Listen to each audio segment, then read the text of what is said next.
Hello and welcome to another season of Backyard Farmer. I'm Kim Todd, and of course we are very excited to get started answering all your questions, helping you with your landscape the right way. We've opened up the phone lines for you to ask your questions. That number is 1-800-676-5446. We also like getting those emails and those pictures for a future show. That address is byf@unl.edu.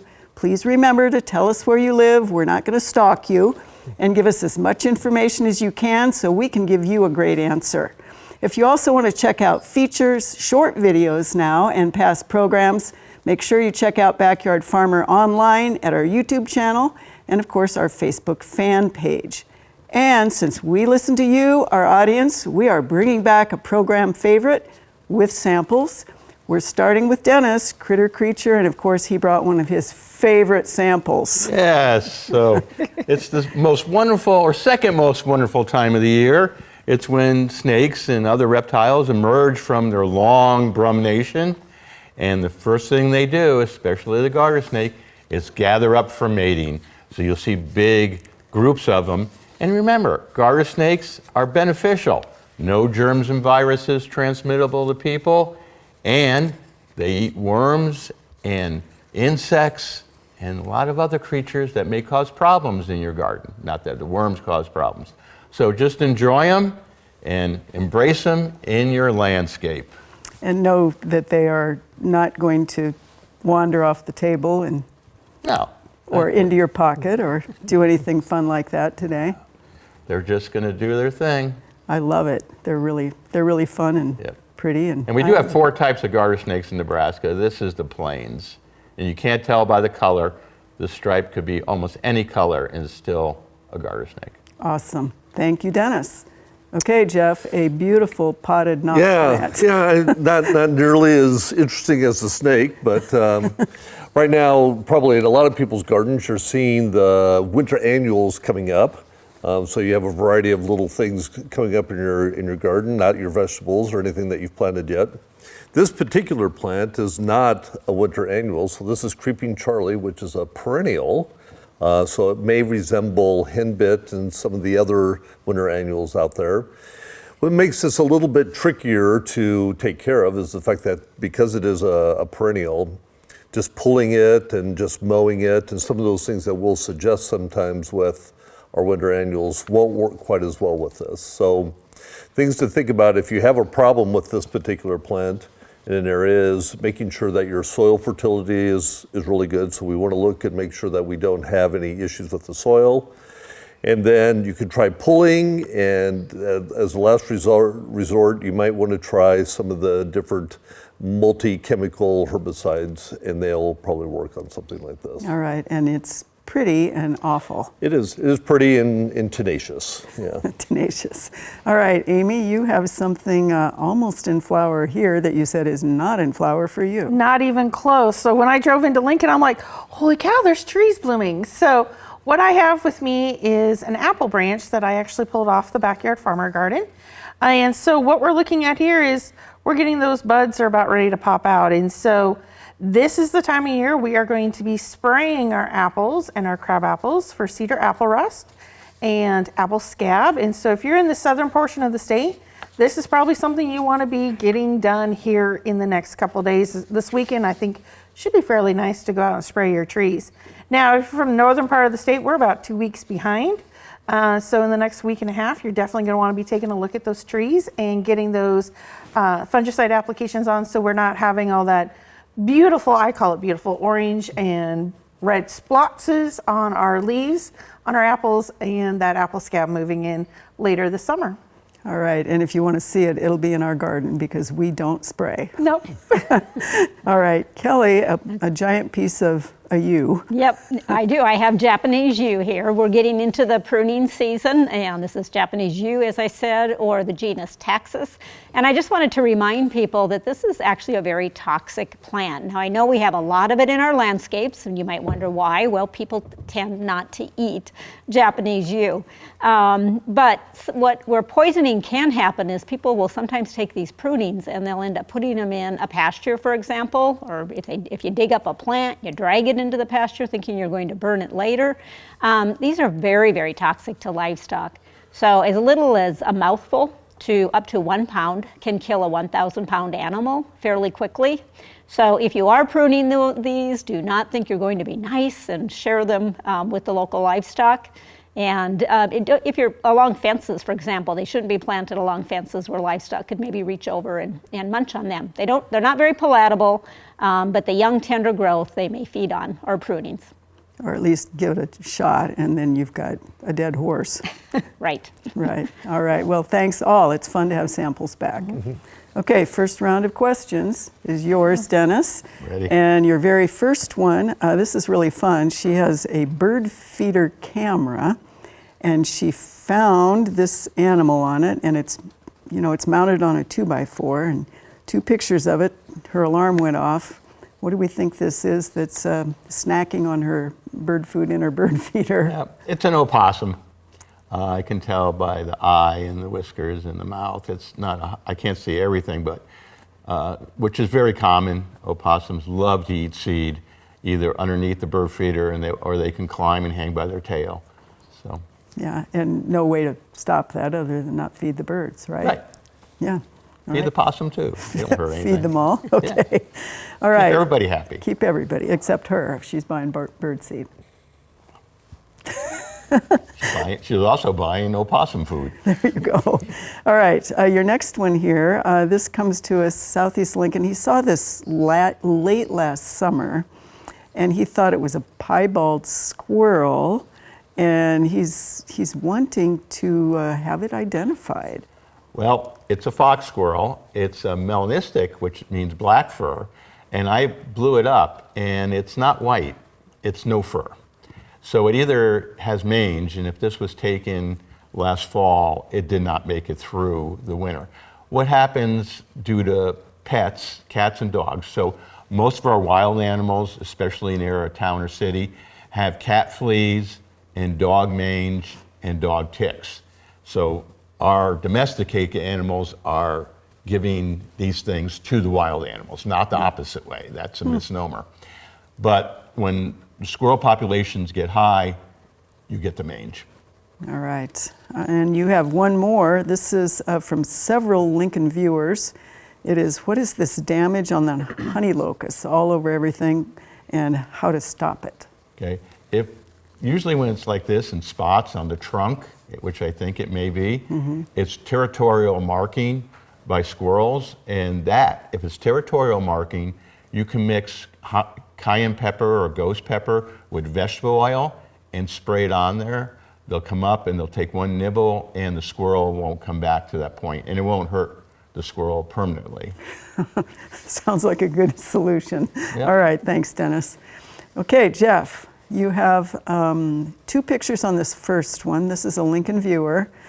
He's got a few patches in his lawn that are very thin after weed issues overcrowded a few spots. What does he need to do to reseed in these areas? So I think we have yep, there's the close-up on it. Right. Yeah, so it looks like the first job is to get in there and rake this material up. So this old, and I don't even know if it's thatch really, it looks like it's probably weeds left over from last year. Cleaning this site up, getting it off the site, making sure that when we start applying fertilizer that we're using products that do not have a pre-emergent in it. So a lot of the products out there do, so carefully look at that, make sure you're only purchasing a product that has just fertilizer in it. I would go ahead and aerate the area and then overseed. For something like that, I would probably, you're going to use a fescue mix, and I would use something right around 7 pounds per 1,000 square feet, something like that. All right. And then, kind of make sure we get on a watering schedule. Excellent. Okay, you have a question about a native fescue mix, and this is sheep's fescue, planted in the fall. It's in our Kime courtyard. Looks like this. Is it dead or just late to break dormancy? Well, sheep fescue is very hardy, so I would just be patient, and it may be because of our temperatures fluctuating the way they have, and the fact that it's in the courtyard, which I'm intimately familiar with, having spent many years in there. It's a little cooler in there than it is everywhere else, so I say make sure, if anything, make sure that you're putting some water on it, So get Terry out there with the hose and get the sprinkler on that. So Or right now- Caitlin, the intern. Yeah, okay, or the intern, whoever, one of the two, or both of them. But I think I'd get some water on it. Okay, and you have one more, and this is a Lincoln viewer, and they say this is all over already, and what is it, and how to control it with what and when. Okay, so this is henbit, so this is easy to control. I think at this point, now that we have flowers, and you may not feel like mowing this weekend, but I think I would mow that. So we want to keep it mowed so it's not producing seed. I wouldn't worry about doing any kind of spraying on this plant at this stage. And it looks like we have thin turf, so I think again I would look at maybe doing some sort of aerating and overseeding a little bit later here in a month or so. Once that has kind of calmed down. And once things get warm, the henbit will slowly fade out. And then next fall or next late August, we want to put down a pre-emergent at that time. All right, thanks, Jeff. Amy, this one comes to us from Washington County. She has a 10-year-old, she's calling it a wild cottonwood, has a growth. She's wondering, is this corky bark disease or what is it, and should she prune it out? So from the looks of it, it isn't corky bark. I would lean toward it being crown gall, which is caused by a bacteria that's naturally here. Once upon a time, it was thought if we figured out how to control crown gall, we would have a solution to treating human cancer. Not the same thing. It doesn't do anything. If you don't like it, you could go ahead and prune it out of the tree, but it's not going to cause any damage and it's not going to grow any further. All right, thanks, Amy. You have two pictures on this one, and you got this one because of what it is. This is an East Lincoln viewer. These boxwood, they're looking tough in front of the house. They don't use salt or chemicals. What can he do to get them green and fresh again? Is this winter injury, or is this boxwood blight, or is this all of the above, or none of the above? Oh, the joys of boxwoods. This is winter desiccation. Yeah. So because it is a evergreen, with it being that close to the house and the sidewalk and the rock, we have to make sure that we were giving it water throughout the winter months. And we had a cold spell, but we weren't necessarily really that cold all winter. And so because of that, we have some winter desiccation. The sad part is once it's brown, white in coloration, it's not going to come back. So you are going to be at a really tough decision right now. You can try to prune it out, but it's really going to affect that entire shape of that boxwood. You're probably going to have some thin areas. Or it's a great time of the year to start thinking about, do I want to replace it with another boxwood or another type of shrub in that area? All right, thanks, Amy. All right, Kelly, your first one here. This comes to us from Fremont. He's just wondering if this chain wrapped around the tree is healthy for it, or should he cut the tree down? It was thought that it could save the tree, but it looks like instead the tree is strangling the chain. Okay, well, when I look closely at it, this looks more like a cabling and bracing method, which is actually an accepted method by arborists if you have a tree with a structural defect. And that tree is at fairly high risk of failing or maybe hitting people or property. It's not something we would prefer to do, or have, it'd be much better to prevent it when you plant the tree, to prevent those double leaders or codominant trunks, which is what they're trying to support there. Looking closely at that, it does, it looks like it maybe was installed a little incorrectly. It's kind of close to the edge, so it does look like it's almost girdling that trunk a little bit. What I would do is, you don't want to remove it because the tree has been, probably the structure of the tree, the strength of the tree has been affected by having that cable in there. I'd hire maybe a certified arborist to come in and take a look at it and see if there's any other issues like possible decay. Just remember that it doesn't prevent that tree from failing, it just reduces the likelihood that it could fail. So I would have an arborist come look at it. Okay, you have two pictures on the next one. It's a choke cherry. This is in Lincoln. Thought it looked good, so it's a big old one. Mm-hmm. Has buds, but now if you look at this second picture, she's wondering, is this from the storms, high winds, or something else? She loves the tree. She doesn't want to lose it if possible. So the base of this tree is It doesn't bad. look good. The bark here it's very, very loose. So it isn't like just one wound on the trunk. The bark there's a lot of cracking. It's very loose. It looks like it's almost all the way around the tree, or at least 50% around the trunk. So I don't know what caused that, but when it gets to the point where the bark is almost completely falling off the tree, it could have been from an old wound. It could have been started with sun scald. There could even be a girdling root underneath that leads to sun scald and injury as well. Nothing that you can do about it. People sometimes want to put wrapping on it or put paint on it. But there really isn't anything you can do. And you can take the loose bark and hope the tree, but I think there's too much damage. It's too extensive. Enjoy the tree as long as you can. If you want to mulch it and water deeply, maybe it'll live for a little bit longer. All right, thanks, Kelly. Okay, Dennis, back to you again. This is a UNL student in a landscape management class. Found this hole at the base of a tree in Clarkson Park in Omaha. It's at least a foot deep. He wants to know what made it, and is it a dangerous creature? Well, no, it's not a dangerous creature. It's probably a fox, probably a red fox. Yeah, it's about the right size for a fox. It's not big enough for a coyote, too big for a squirrel. Raccoons won't dig like that, so I would go with a fox. And the fox could be looking for grubs, or it could be looking for a place, but it's not going to have a den in that location. All right. This is a Greenwood viewer, very old pin oak in good condition, but this is at the base of it. What critter would have stashed all those acorns in there, and is it running up and down the middle of the tree? Well, it's hard to say. If the tree is hollow, it's a tree squirrel, fox squirrel most likely, and it probably did its stash above that point, and there's probably, the tree's compromised inside probably, and it's probably going, whoa, where'd all my stash go? Because it falls all the way down. Yeah. So it's probably something along those lines. Of course, without seeing the whole tree, I can't say for sure. All right. And you have one more here, and this is in Lincoln. The question is, what killed this dove and made the feather pile? And there is nothing left. Yeah, if there's no scat and no prints, it's hard to say. Feral cats do a good job on doves and get quite a few doves.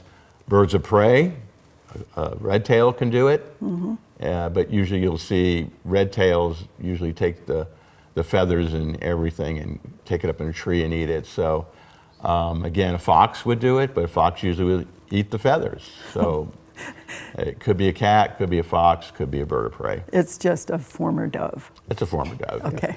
All right. And maybe it was the Eurasian dove that's not supposed to be here. There you go. We'll just say that. Yeah. Okay. You have two pictures on this one, and they are, let's see, Jeff.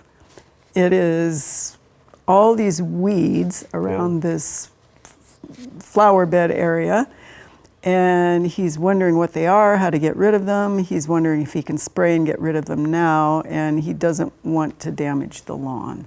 Okay. And he's putting some money on it, it looks like. It doesn't grow money. I want one of those weeds. Yeah, right. I don't know what he's complaining about.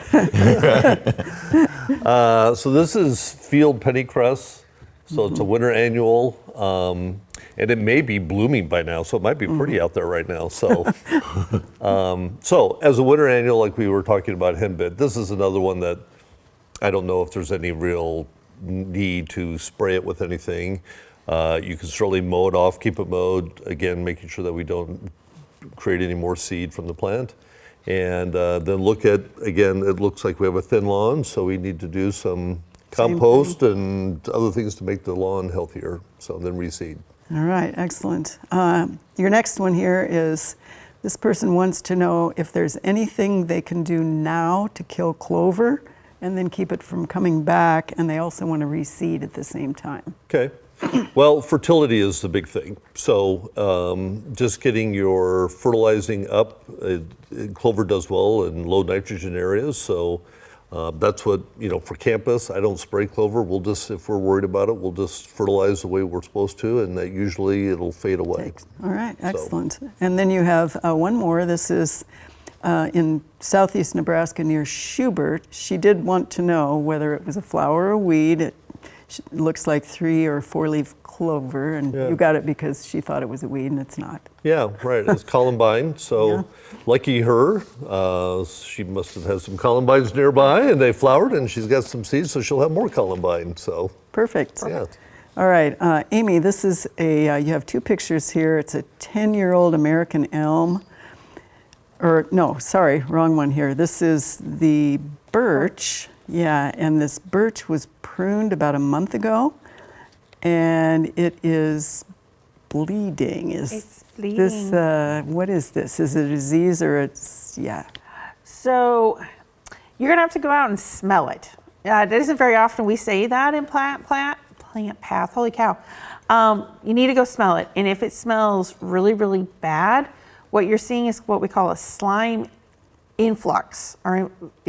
So basically it's bacteria that's in there, and that bacteria is eating and fermenting that decaying wood. And as we start to warm up, we get too much of a pressure, and with that cut, then it's all going to start oozing out. And if it's bacteria, you're going to be able to smell it. If it isn't a smell, it could just be some natural sap bleeding that we'll see this time of year as the trees are starting to wake up again and we get those nice spring rains, we can see an influx of sap. So you need to go out and smell it. All right. You have two on the next one, and this is actually from Windsor, Colorado. Mm-hmm. And he has 3 crab apples that are blowing bubbles at the base. And again, I know all you tree people could have had this, but Amy gets it because it's fun. Early morning after a rare rain. It's been very dry. They had 3 days in the upper 70s. And he says, are the trees just excited about the rain? The trees are excited about the rain. So I did do a little bit of investigation about this. When we have been extremely dry, we still have salts and acids, just like we have in our soap. And so actually with the rain, it's soap bubbles. Yeah. It's not hurting anything. Okay, it's fun. It is fun. Okay, and then the snowstorm a week ago took out a lot of this big old hackberry. Was this a disease that caused the limb to fail? Oh, it definitely did. Look at that beautiful heart rot. There's nothing on the inside holding it. So once you get that big heavy snow, the little bit that's holding it just couldn't do it anymore, and it snapped. All right. So your next set, Kelly, this is from Swedberg, and he's saying it looks like the winter was hard on their 25-year-old blue spruce. Is it a former tree, and does it have much time left? Well, I mean, it looked pretty darn good to me. Mm-hmm. I had to really zoom in to try to find what they were talking about. And I guess at the very, very top, there is maybe about 2-3 feet that looks like it's bare of needles. And then on the back side, there looks like there's another branch. But there's a lot of green there. There's a lot of hope for this tree. It could just be the drought stress. Mm-hmm. Maybe cytospora canker, but those usually start lower in the tree on the lower branches. Sometimes you can get it on the trunk and you'll get it dying from the top back. But that cytospora canker usually doesn't, kill a healthy tree. So I think it'll be fine. Okay, so let's see. Your next one, Kelly, is 23-year-old blue spruce damaged, and he's wondering what he should do with this one. Yeah, that one looks pretty damaged. So if it's broken, you're going to have to cut it off, and if you don't like it, pull out the tree. All right, and then one more, and this one is an Omaha viewer asking, why did so many evergreens tip completely out of the ground in the recent blizzard? Load and force. So that the load was that really, really heavy wet snow was a lot of weight, and then the wind was force. So why some and not others? There could have been an underlying cause, like those girdling roots are planted too deep. It could have just been the load and the force. All right, and unfortunately, Mother Nature has been unkind. All right, well, we have had some rain through this past week, a lot in some parts of the state and a little in others. Hopefully, we will get some more to offset how dry it was this fall and winter. Here to tell us what we can expect for the next week is Gannon Rush of UNL's High Plains Regional Climate Center. Thanks, Kim. It's great to be back on Backyard Farmer for another season. Considering it's springtime in Nebraska, we have a relatively mild week ahead of us. Temperatures will be relatively cool this weekend, with highs in the Panhandle on Friday in the 40s and even into the 30s. On Saturday, temperatures across the state will be in the 40s and 50s. We'll begin to warm back up, and by Wednesday, much of the state will be in the 70s. Chances of precipitation are limited this week, but the greatest odds are west of Grand Island. The highest amounts of over an inch are expected in an area from west of McCook up to the North Platte area. Most of this will occur tonight and Friday, with the possibility of a light snowfall. Drought reemerged across the state this winter, with at least one category of it across most of the state. The worst of it is out west in the Panhandle, particularly north of Scotts Bluff, and any precipitation they receive this week will be very beneficial. And that's your weekly weather forecast. If you'd like to see the extended spring outlook, be sure to check out Backyard Farmer on YouTube. Thanks, Gannon. And we do need to take a short break. We do hope you'll stay with us. Coming up, we've got the lightning round and the plants of the week. There's much more Backyard Farmer coming right after these messages.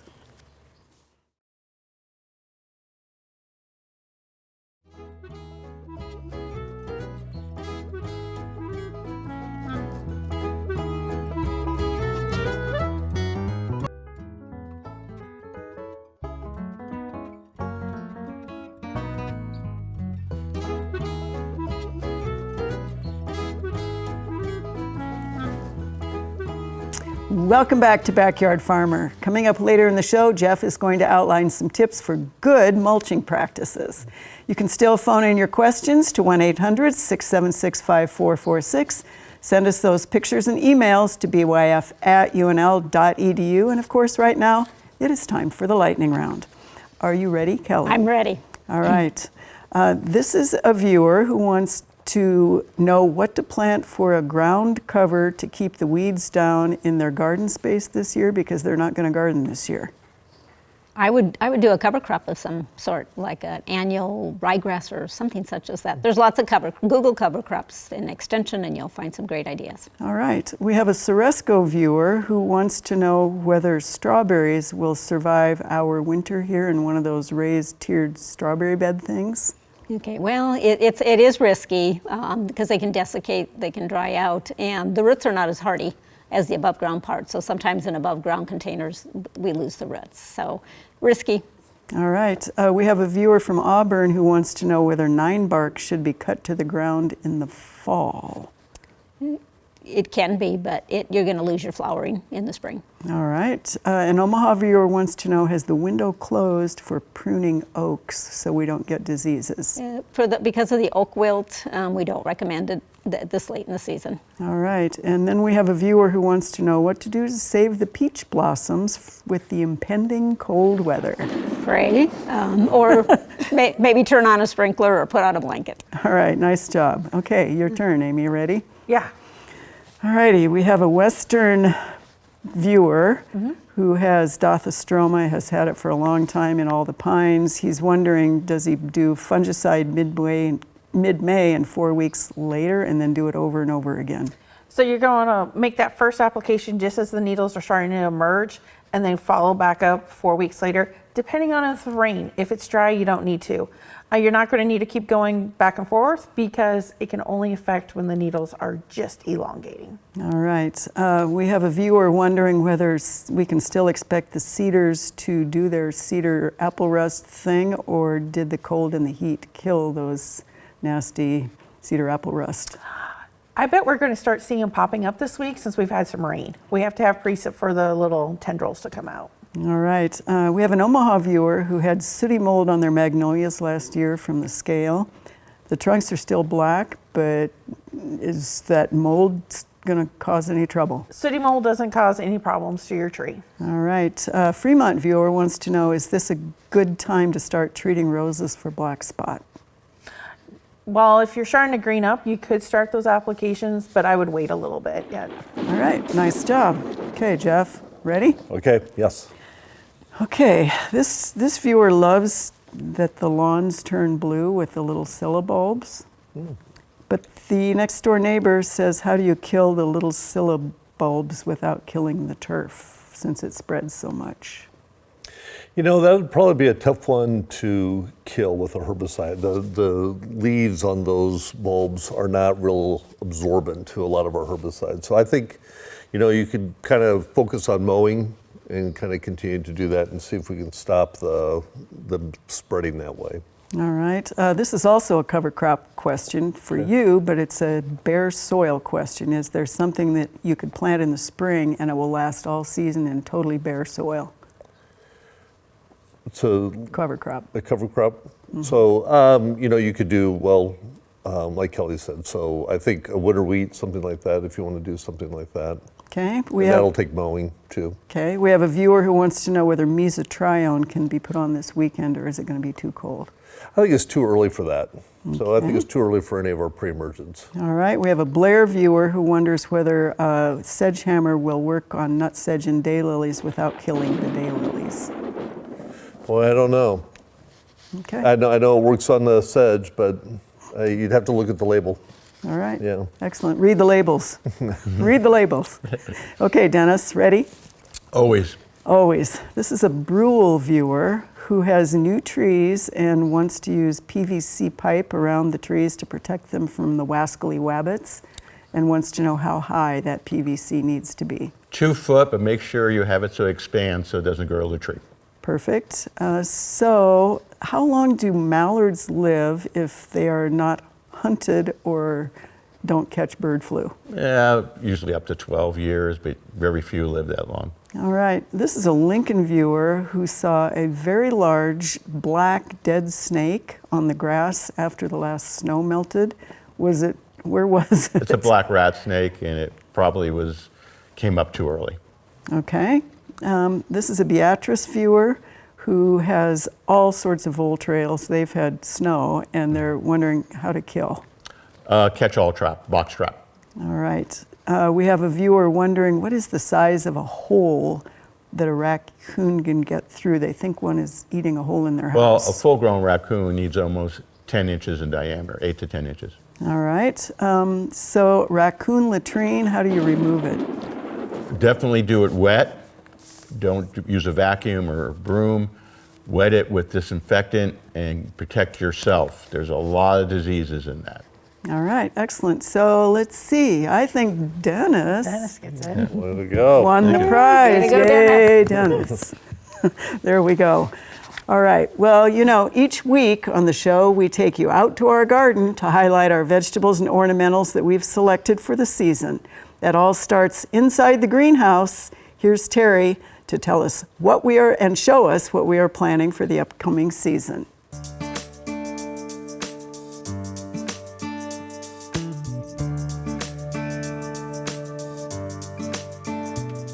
Welcome to the new year in the Backyard Farmer Garden. We're very excited to be able to showcase what we're going to be doing this year. As you can see, we're in the greenhouse, and the greenhouse is looking very green. We've done a lot of work outside, getting the garden cleaned up, getting it ready, and we've had few nice days that we have a little bit of cool season plants planted in our raised beds. We're trying some new things in the garden this year, especially in the greenhouse. We're using some beneficials, so we're lowering those inputs, and we're gonna see how well they keep control of those bad bugs that we have in our greenhouse. We also have some great new All-America selections that we're gonna be trying. We're very excited about seeing those, and we're going to continue doing our donation garden. So stop by the Backyard Farmer Garden this year and check it out.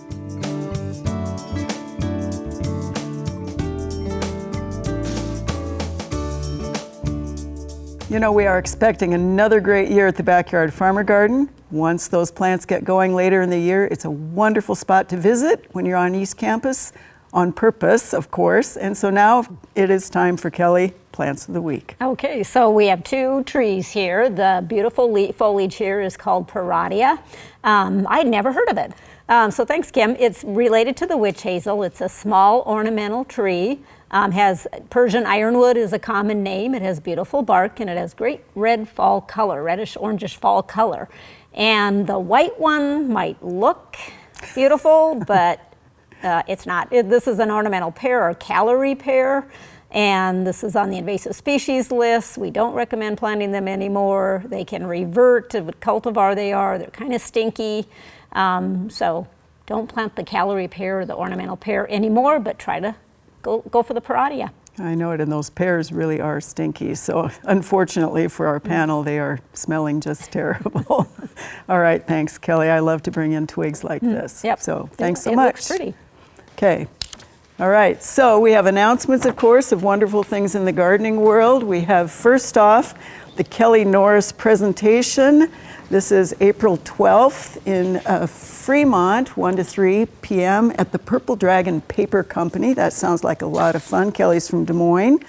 Then we have our second one is the Master Gardener Plant Fair, April 26th. And that one is 9 a.m. to 3 p.m. at Northeast Community College Agriculture Center or Complex in Norfolk. And our third one is it is time for Spring Affair. It is Friday, April 25th from 2 to 6, Saturday, April 27th, 6th, 7th, whatever, 5th and 6th there, from 9 a.m. to 12 p.m. And that is at the Sandhill Global Event Center in Lincoln, which is where it's always been. It's just a different name. Alrighty, so we have pictures next again, and let's see, your very first one, Dennis, this time around. This is a viewer who uncovered their grill, opened it up, found the whole grill covered in walnuts that looked like this with sawdust under them. Was it squirrels or something else under his grill? This is squirrels. The size of those holes, that's a squirrel. Squirrels. All right, under the grill cover. Might as Yep, well good turn place on the to be. grill and then Yeah. you can have squirrel. Okay, I didn't say that. Kim said that. You can also have nuts with the squirrel. That's true. Okay, so this is a Lincoln viewer who, there's one picture I think on this one. They want to know how to clean up mouse droppings safely. Excellent. So there's one that we really worry about, and that's our deer mouse or whitefoot mouse, Perennial, which people call field mice. That's where hantavirus can occur from their droppings. So with all droppings, because you don't know if it was a house mouse or a kangaroo rat or whatever, if you see any kind of droppings of rodents, you do not want to sweep, you do not want to vacuum, you do not want to make any of those spores airborne, because these are respiratory diseases. You want to wet it and clean it up with a sponge or a wet vac. Okay, and definitely wear gloves and a mask when you're doing this. Don't sweep, don't vacuum, wet. All right, thank you, Dennis. So your next one here is, let's see, Jeff, it's your turn again. Okay. Alrighty, so we had 2 candy crab apples, 24 years old. They're in Northeast Lincoln. All these little tiny sprouts are coming up. He's tried Weed Be Gone on it, knocks them back. He's wondering if a pre-emerge works, or how do you get rid of the sprouting on a crab apple? Well, these are root suckers. So unfortunately, there's no real effective way to control these. You can continue to prune them, mow them, that sort of thing. That's probably what we would advise. Removal of the tree is the only way to finally get rid of it, and then you'll have to make sure someone comes in and removes the roots as well. So there are herbicides out there that are maybe labeled for root suckers, but they, theoretically they'll end up killing your tree as well. So I don't know if that's an alternative. So. All right, thanks, Jeff. 2 pictures on the next one. And this is, how do you control this thin-bladed onion-like weed? It's seeded itself under bald cypress and in other open areas. It's a tough one. This is another perennial that is hard to kill. Digging it up, and that's a lot of them, that's probably the most effective way to try to get the bulbs out of there and continue to do that. And again, making sure that if you don't want this, if you have this growing somewhere in the lawn or in the yard in your landscape as an ornamental, making sure that you're cutting those flowers once they're done blooming so that they're not creating more seed and those little fine peppery black seeds going everywhere. So, All right. So, Yeah, tough one. yeah. All right, Amy, let's see. Your first one on this one is, this is a 10-year-old American elm. And you can kind of see the dark spot there. I think your second picture is a little closer up. They're wondering, is this a slime flux or something to worry about? They've never seen this before. With it being an elm, I'm going to lean towards slime flux. Elms are notorious for having bacterial wet rot in them. Once again, there's nothing we can do for it. We just know the integrity of that tree will go down over time. All right, and then this one comes to us from Grand Island.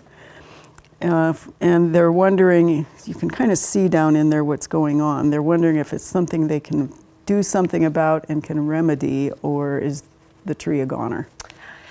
To me, I would say the tree's a goner. There isn't a lot we can do at this point in time. I would guess the entire integrity of the tree is probably compromised.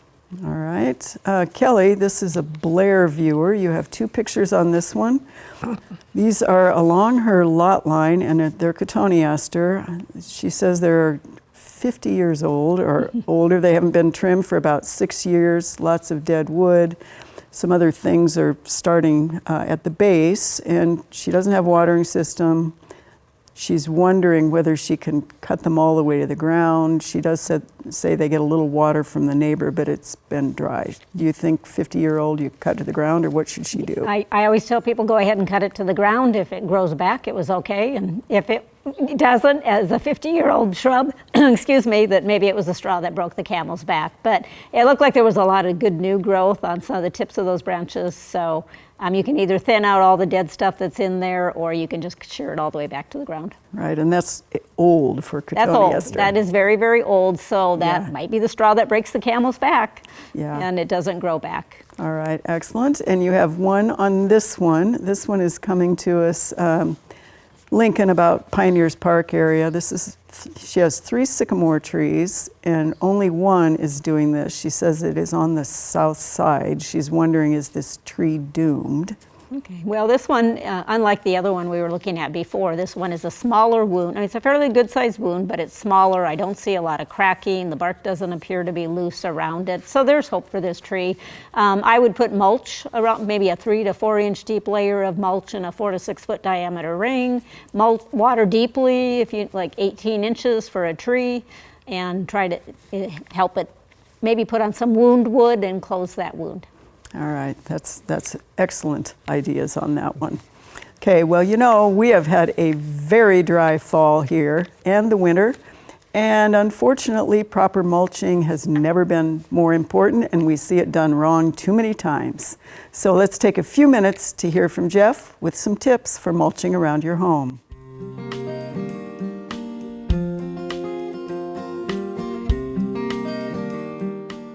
Well, you're done cleaning up your landscape. You've done some light pruning, cleaned up the leaves and debris, and so you're ready to put down some mulch. So this is the right time of year. We've got good soil moisture, especially in eastern Nebraska, so this is really a good time to apply a couple inches, 2 to 3 inches of mulch around your trees and shrubs. Make sure that you've pulled the mulch away from the crown of the plant or the base of the tree. So we want a light amount there. We don't want too much there, and then feather it out 2 to 3 inches as we get to the outside of the bed. For perennial beds, you really need to look at the perennials that you're mulching. Some perennials really benefit from some mulch, those that like it a little cooler, a little bit more moist. Some perennials, if you have some of your native perennials, and we talk about putting those in the verge areas between the sidewalk and the curb, those you may not want to mulch at all, or if you do, very lightly. So keep that in mind. If you have some of our native perennials, very light mulch. Some of the other woodland perennials you could put down, again, maybe an inch or 2 of mulch in those spots. So again, make sure that we have good soil moisture before you start applying the mulch. Do your pruning ahead of time, and then get in there and put down your mulch, and then you'll be pretty happy with the results. You'll be able to stand back and think, I've done something good this weekend. You know, good mulching practices have so many benefits, like moisture and temperature control, and of course keeping those weeds down. Before those plants start greening up, it's a good time to get some mulch down, because it's really hard once those leaves start to come onto the plant. So South Lincoln is, there's a lot of green already. So if you get down on your hands and knees and go mulch, mulch, mulch. All right, we still have some questions for last round here. Let's see, Dennis, your first question is, this little turtle, he's only about the size of maybe, the size of the palm of my hand or a little bigger, was out of our pond and just sitting there on the end of the patio. The rest of them were underwater. What's up with this one? Well, so these are red ear sliders that shouldn't be here. They're released pets. That's what's in those ponds. And so these smaller ones, because they're primarily south of here, Missouri, Kansas, probably is trying to get heat. And so the smaller ones need more heat than the larger ones to help digest. So it's thermoregulating is what's happening. All right. You see the sun's on it. Okay, all right, and I think that was your only question on this last round. So I'm going to make something up. Make We something need up. to later. Okay, Jeff, you only have one on this last round too, just in case you all got wordy on this first show. So the question here is, there was just a little bit of whatever this weed is in a mulch bed last year. Now it's everywhere, and it's already almost 6 inches tall. What is that, and how do you control that? Well, that's bed straw, so it's a common winter annual. And again, this time of year we're seeing a lot of winter annuals. And I think kind of the common theme with winter annuals is we've all seen just a little bit of it, right? And it flowered and it was kind of nice. And now this year, it's like, what the heck happened? Because they produce a lot of seed. So that's a reminder for all of us. If you see a little bit of it right now, this is the time to take care of it because it's only going to get worse. So it's easy to pull. And again, a pre-emergent, especially in mulch beds, will set you up for a good spring. And I will tell our audience that Fred Baxendale, when he was sitting in the entomology chair one year, of course, there was a war between the panelists throwing bed straw at one another, right. and Fred started it. Just imagine that. All right, Amy, you have 2 on this last round, just in case. Okay. So your first one, this is, these came up, this viewer said, after the March 25th snowstorm, where there was an old tree. They took the picture April 1st, wondering, do they come up this early, and will they continue to come up? Mushrooms can come up whenever their ground temperature's warm enough, when we have some moisture, and you finally got some moisture with that heavy snow. The type of mushroom, this is pretty scientific. They're little brown mushrooms. That's the classification that we put them in, and so they're not edible. They're just breaking down that root of that old tree, so I wouldn't worry about it. And they're just going to keep doing that as long They're as... just going to keep going until all that root is completely gone. So if you don't like them, you can come out every morning and just slice them off or run the mower over top of them. You don't need to treat them. They're good. They're helping break that dead organic matter into nitrogen for the grass. All right, and then you have a second one here. This is they think it was a 60-year-old redbud. Wow. And it still was semi-alive, and they finally thought it's going to fall on the house. So they cut it down, and this was the interior of it. Is this a disease? And then their question is, will it spread? Because they have a whole bunch of red buds yeah. around there. It looks from this stump that it was a good thing that you did cut down this tree. This is heart rot. Heart rots can come into trees at any point in time we have a wound.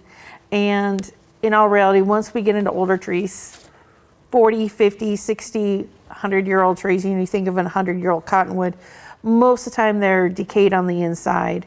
And that's when we start getting concerned with those older trees next to homes or buildings, and because we know that integrity is going to break down over time. Is it going to go to the trees next to it? Yes, possibly, but it's probably already in those other trees whenever we've had any type of wound, whether that's whenever we prune, hail damage, insect feeding, woodpecker damage. So those fungi are around and bacteria are around all the time. And there isn't really anything we can do. Just enjoy the tree as long as we can. All right, thanks, Amy. Let's see, you have one question on this one, Kelly. And this is, this viewer had a row of mature emerald green arborvitae. They've been doing really well until our first March snowstorm and 60-mile-an-hour winds. They're leaning, they've been partially uprooted, they've cleared the leaves, added soil, did a watering, and they have staked and strapped to hold them straight.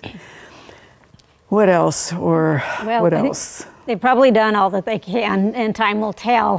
The lean, you just have to monitor those. Excuse me. The lean doesn't look terribly bad. It depends on if the roots were actually broken off. They had exposed roots, so that's not a good sign, but if the roots were not actually broken off, you only want to keep them staked though for about a year, 2 years maybe, since it's such a large tree. If they're still, and then once you remove those stakes, monitor them. If they continue to lean, or they start to brown, then you know there was more damage to those roots underneath. I maybe would not have removed the leaves because that's a good thing, like mulch. And they said they added soil. Hopefully you didn't put too much soil on there, no more than an inch. If it was more than that, I would rake some of that off because that is going to restrict oxygen into the soil, which is what the roots, if there's any chance of recovery for those roots or new roots to grow if needed, they need that oxygen to grow. Well, and he didn't really say what they had strapped them with or how Right. tightly. Yeah, and be careful. Yeah, you want to be careful. But usually, we'll say you can try stake them for, a year or two, and if you take it off and they're still loose or they continue to lean a little further, then they're not going to probably recover. All right, and you have one more, and this is a small tree planted 5 years ago, and it was staked. And the stake wasn't removed. They wonder, is there any hope? This is No, an oak. I think it's too far gone. You see that whole tree, and you think, well, it's only just in there a little bit, but the phloem, which is where all the food from the leaves, the photosynthates move down through the tree and into the roots and around the tree, is just a thin layer right underneath that bark. And then the cambium tissue, which is the only growing part of the tree, is just right underneath that bark too. So it doesn't take much to girdle and damage that tree. So as we move into planting season, just remember to remove any tags, wires, whatever. And if you stake, only stake for 1 year, and then make sure you remove all that stuff, obviously, but. Right. Well, and one of the people that was looking at that tree thought, it's an oak, and would it be possible to cut that oak off below that point, try to get it to resprout? Oh, Jeff, I right. know you've done a little bit of that. Yeah, right. Yeah. Yeah, so that's a possibility, and I guess at this stage, you have nothing to lose, so it wouldn't hurt to try that. But you might be able to get something to come out of that and be a good, strong leader. Right, So, and then you have to look at how it attaches, Right. Because that's probably the Right. main thing. Yeah. People try that all the time, and they have this lovely little new tree, and it's attached yeah, if incorrectly it's a weak down at the attachment, base. then you'll lose it. Yeah. And again, it's awfully easy for people to forget about the stake, It is. forget about the straps, do those kinds of things. We have 1 more minute. You're not going to be on for a while. Okay, So I'll what- finish talking about the garter snake. Perfect. I get a lot of young people and parents of young people saying, my child is interested in herpetology. What kind of snake? And they're thinking ball python, corn snake. No, use something that's native. Garter snakes eat worms. They're live bearers, extremely personable. Okay? What is the And name guess of this what? one? The state laws allow you to hold or have in captivity up to 10 garter snakes in the state. You can't buy, sell, trade them, or take them over state lines, even if they're over 21. They have to stay within the state. And you can just get them out of your yard. And they're the best thing if someone wants to learn from a pet snake. Wonderful. All right. Thank you, Dennis, very much. And unfortunately, that is all the time we have for tonight's first show of this season. Thank you so much for watching, submitting those wonderful pictures and questions. Helping us on the phones this evening, we had Linda Helton, Caitlin DeCoster, and Nebraska Extension Educator Terry James. Next time on Backyard Farmer, we'll show you some critical tips to help you prevent fires. Ben Bohall from the Nebraska Forest Service will tell us some common sense practices that will greatly reduce the risk of fires for ranchers, acreage owners, and homeowners. And a special thank you to University President Dr. Gold for wishing us well on our new season. As you have an assignment this week, check out the updated Backyard Farmer website at byfunl.edu.